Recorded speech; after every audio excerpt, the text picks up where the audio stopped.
अस्सलामुअलैकुम and welcome back to busy winter routine blog. और अभी तक हम सब सरगोदा में ही हैं, लेकिन मेरा बेटा कल लाहौर जा चुका है क्योंकि उसकी यूनिवर्सिटी स्टार्ट होने वाली थी। और अब मैं और मेरी बेटी जो हैं वो इंशाल्लाह ताला संडे को जाएंगे।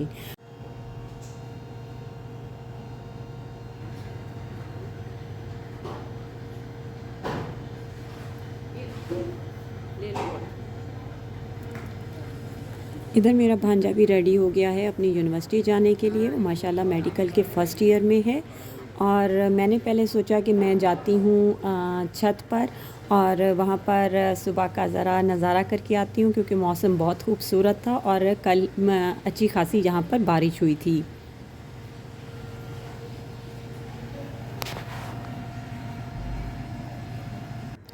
इसके बाद जी मैंने बनाने थे आज नाश्ते में आलू मटर गाजर।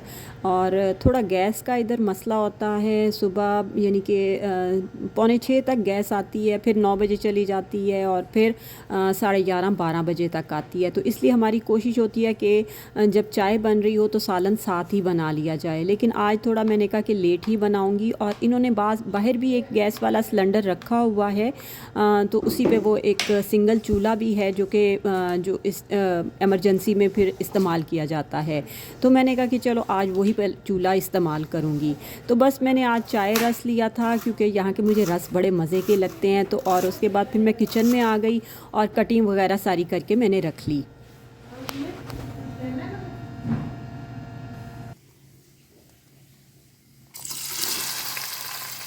पर जी मैंने देचकी में पहले ज़ीरा डाला था थोड़ा सा आधा चम्मच, और उसके बाद मैंने एक प्याज उसे मैंने काट के वो शामिल कर दिया। और हल्का सा फ्राई करने के बाद फिर मैंने 2-3 हरी मिर्चें ली थी वो शामिल कर दिया।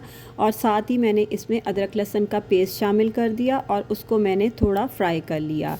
फ्राई करने के बाद इसमें जो मैंने मिसाले शामिल किए थे उसमें 1 चम्मच भर के मैंने नमक का, लाल मिर्चों का, हल्दी का और 1 चम्मच ही मैंने इसमें पिसा धनिया इस्तेमाल किया था। लाल मिर्चें मैंने थोड़ी ज़रा ज़्यादा इस्तेमाल की थी क्योंकि ये भी थोड़ा चटपटा ही पसंद करते हैं। तो बस मैं मिसाले को थोड़ा थोड़ा पानी डाल के अच्छे से भून लूँगी। और जब मिसाला अच्छे से भुन जाएगा तो जो मैंने सब्ज़ियाँ काट के रखी थी आलू मटर गाजर, वो मैं इसमें शामिल कर दूँगी। और इसको भी मैं अच्छी तरह 3-4 मिनट के लिए अच्छे से भून लूँगी।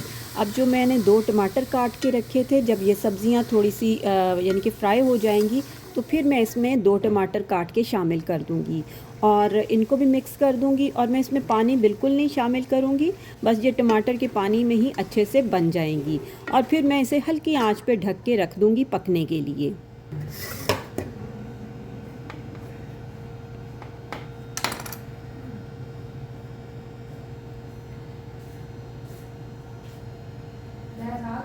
जी आ गई है।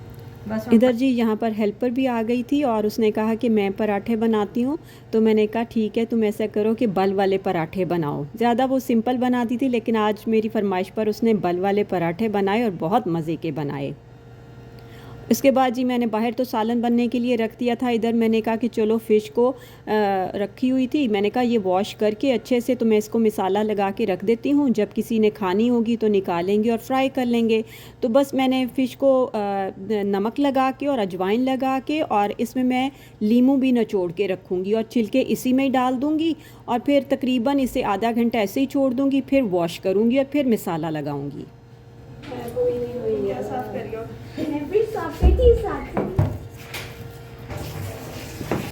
बस फिर इतनी देर में दोबारा से फिर गैस आ गई। तकरीबन 11:30 का टाइम हो चुका था। और जो है हमारा नाश्ता और खाना एक ही होता है, तो इसलिए हम फिर इस टाइम ही जल्दी से 7 पराठे भी बना लेते हैं। जब सब्ज़ी अच्छे से रेडी हो जाए, बारी इसमें आप धनिया डालें, ऊपर से पिसा गरम मसाला शामिल करें, तो ये बहुत ही मज़ेदार सी आलू मटर गाजर बन जाती है और ये सबको अच्छी भी बहुत लगती है। तो तुम ना जल्दी काम किया करो ये। और यहाँ पर जी अब मैं खोल रही हूँ मिठाई का डब्बा। और आप सबको भी मेरे तरफ से नए साल की बहुत बहुत मुबारक हो। अल्लाह ताला ये नया साल हम सब के लिए ढेरों खुशियाँ लेकर आए, आमीन। हाँ जी अली लेकर हाँ जी मुँह मीठा कर ले, नए साल की खुशियाँ। साइमा नए साल की खुशी मुंह मीठा करो। चलो ओके माँ नए साल की खुशी में मुंह मीठा करो। है हैप्पी न्यू ईयर। चलो Thank you. रसगुल्ला। Bye. इसके बाद जी मैं फिर किचन में आ गई और फिर पहले मैंने फ़िश को अच्छे से वॉश कर लिया और वॉश करने के बाद फिर मैंने इसको मसाला लगाया। इसमें मसाले में शामिल था 6-7 चम्मच मैंने भर के बेसन के शामिल किए थे और जी इसमें 1.5 डब्बा मछली मसाले का था और जी इसमें पिसा हुआ लहसुन था, उसमें मैंने थोड़ा पानी भी डाला था और इमली का पानी था इसमें और लाल मिर्चें, नमक और हल्दी वगैरह शामिल थी। बस अच्छे से इन सारी चीज़ों को आपने मिक्स करना है और मछली पर लगाकर रख देना है।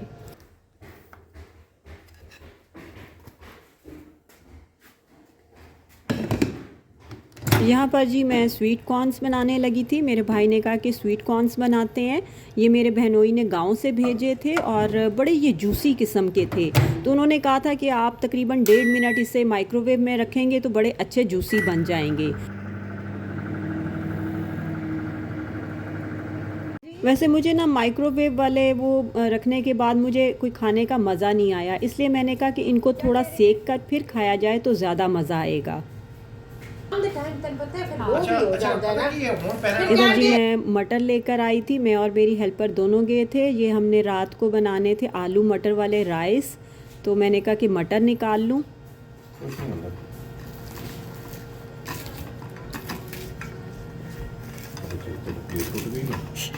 इस वक्त तक मेरी भाभी भी यूनिवर्सिटी से आ चुकी थी और रास्ते से उन्होंने समोसे और जलेबी लेके आई। मैंने कहा काफ़ी दिन हो गए नहीं खाए, क्योंकि घर में काफ़ी बच्चों के गले ख़राब थे, खांसी वगैरह हो रही थी, तो इस वजह से। लेकिन मैंने कहा आज खा लूँ, अब जाने के दिन करीब आ रहे हैं तो कोई बात नहीं, आज खा लेते हैं। खा के खाना किसी ने। यहाँ पर जी मेरी बेटी एक बहुत ही मज़ेदार सा मीठा बना रही थी और इसकी रेसिपी मैं आपको देती हूँ। इसको कहते हैं फ्रूटी योगर्ट और सबसे पहले इसमें आपने क्रीम का एक पैकेट डालना है और उसको अच्छे से बीट कर लेना है। क्योंकि यहाँ पर बीटर नहीं था तो बस फिर विस्कर से ही काम चलाया गया और अच्छे से इसको विस्क किया गया। इसके बाद एक कंडेंस मिल्क का पूरा पैक आपने इसमें शामिल करना है, वो भी मिक्स कर लेना है और जो दही पैक वाला होता है वो आपने यूज़ करना है। इसमें हमने नेस्ले योगर्ट इस्तेमाल किया था। बस आप इसे निकालें, अच्छे से मिक्स करें और योगर्ट भी आपने इस मिक्सचर में डाल देना है और अच्छे से मिक्स कर लेना है।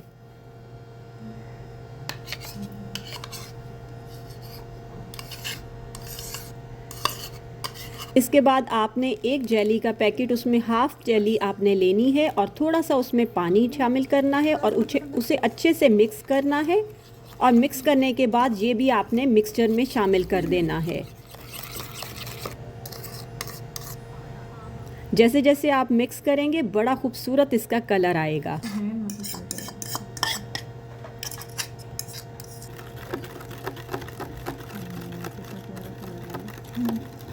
बस ये सारा कुछ अच्छे से मिक्स करने के बाद आपने एक बहुत ही खूबसूरत सी डिश में निकालना है और इसे ठंडा होने के लिए फ्रिज में रख देना है। बहुत ही यमी और डिलीशियस लगती है। इधर देखें जी हमारी बन रही है शाम की चाय और यहाँ पर बनने लगी है बहुत ही बेहतरीन सी पिनिया। तो इसके लिए सबसे पहले हमने 2.5 किलो आटा लिया था और इसमें आपने घी शामिल करना है और आटे को आपने बहुत अच्छे से भूनना है। आटे को तकरीबन हमने 45 मिनट्स भूनते रहे हैं और जब इसका पिंक कलर हो जाए तो फिर समझे कि आपका आटा अच्छे से भून गया है।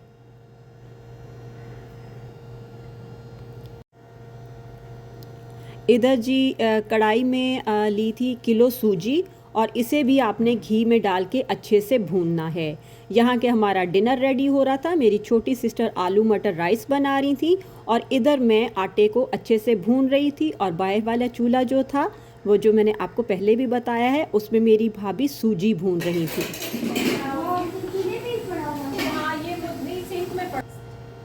जब आपने इस तरह की चीज़ें बनानी होती हैं तो फिर खाना थोड़ा सिंपल ही हो जाए तो ज़्यादा बेहतर रहता है, और जल्दी भी बनने वाला हो जाए तो और अच्छा होता है, क्योंकि ऐसी चीज़ें बनाने के लिए ज़रा बड़ी खुशी खुशी चीज़ें बनानी होती है। वैसे तो आम खाना भी आप बड़ी खुशी खुशी बनाएं तो बहुत अच्छा बनता है, लेकिन इन चीज़ों के लिए ख़ास आपको खुश होना होता है और इसीलिए चीज़ें बहुत अच्छी बनती हैं।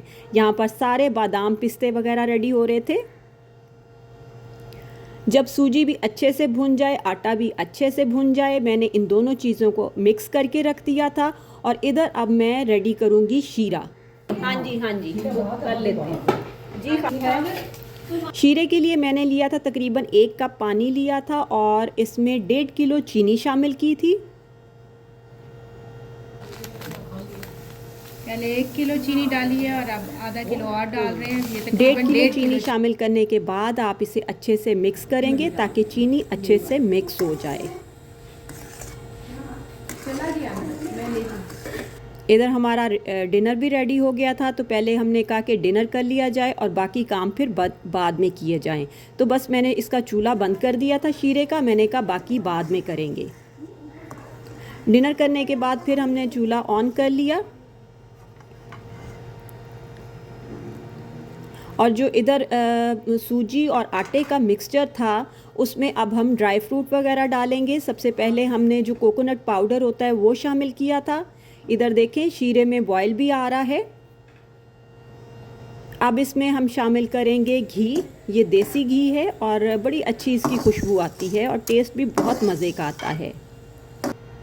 और इसमें तकरीबन हम 2 कप दूध के शामिल करेंगे। ये शीरा पक रहा है और साथ ही इसमें तकरीबन 1 किलो खोया, ये बड़ा ही ज़बरदस्त फ्रेश खोया बना हुआ था, वो शामिल कर देंगे और इसको अच्छे से मिक्स करते जाएंगे। ये कर ले दो ना। आपने शीरे को बहुत अच्छे से पकाना है ताकि थोड़ा सा ये गाढ़ा हो जाए।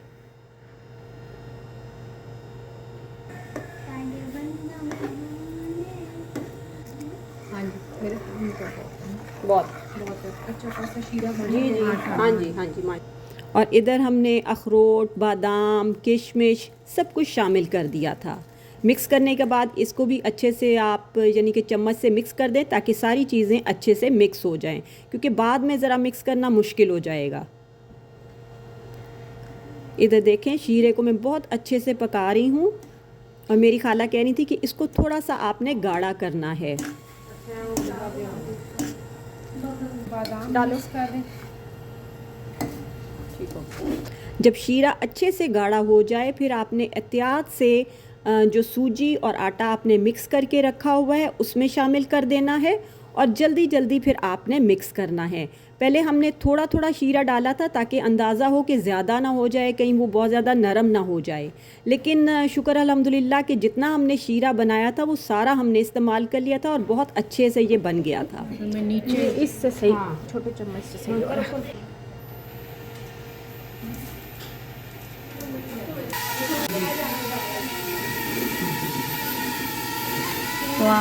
शीरा डालने के बाद काफ़ी जो है ना वो आपको ज़ोर लगाना पड़ता है इसको मिक्स करने के लिए।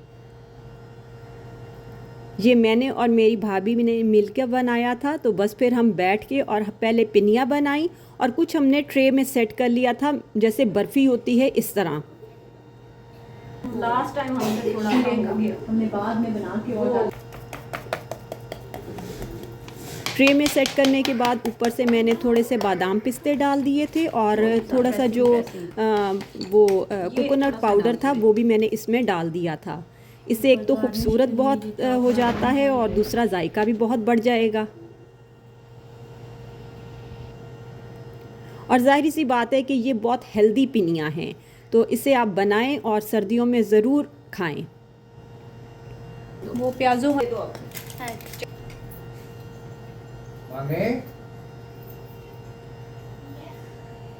उसने हेडफोन्स लगाए हैं।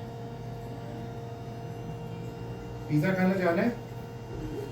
इसके बाद जी मीठा भी काफ़ी ठंडा हो चुका था, बस मेरी बेटी ने फिर जेली रेडी कर ली। अब जो वो मीठा हमने सेट करके रखा हुआ था वो जेली सारी आप इसके ऊपर डाल दें। इसके बाद फ्रूट कॉकटेल होगा उसका, यानी कि हमने पानी नहीं डाला था, सिर्फ जो फ्रूट थे वो आपने डालने हैं। वो भी एक टिन खोल के वो भी इस पर शामिल कर दें। और जितना आप इसको ठंडा करेंगे ये मीठा उतना ही आपको अच्छा लगेगा। ये भी आपने रेसिपी ज़रूर ट्राई करनी है। वो सूजी वगैरह और बाहर से ना वो जो है डंडे वाली वो जो लॉरी सी है ना वो उसको अंदर कर। उम्मीद करती हूँ आज की वीडियो आपको अच्छी लगी होगी। आपने रेसिपी ज़रूर ट्राई करनी है। फिर मिलते हैं नेक्स्ट वीडियो में। इजाज़त दें। अल्लाह हाफ़िज़।